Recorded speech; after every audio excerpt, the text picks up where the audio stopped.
All right, so the first step I have to do is identify the reactants and the products. So my reactants are always going to be to the left of this arrow right here. So this is my equation arrow, it's the yield arrow. My reactants are always going to be to the left of it, so I've highlighted it for you. My products are always going to be to the right of my yielding arrow or my chemical formula arrow. So my products are always going to be to the right. Cool, so I did number 1.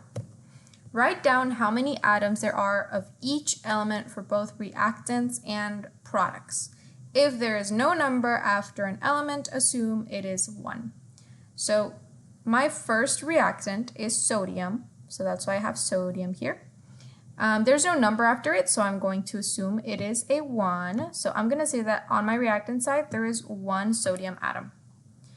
The other element type that I have on my reactant side is chlorine. I have a 2 subscript, so I have 2 chlorine atoms. On my product side, I have nothing next to my sodium, so I have 1 sodium atom again. And chlorine has nothing next to it, so it also probably has 1 atom of chlorine. There you go. So now I have to, well, I did this part, and now I have to determine if the equation is balanced.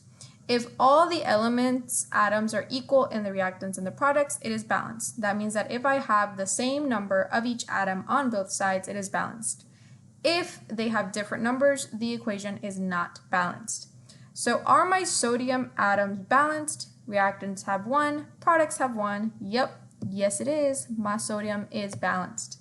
But my chlorine on the reactant side has 2, and on the product side has 1. So these numbers are not the same, therefore the chlorine atoms are not balanced.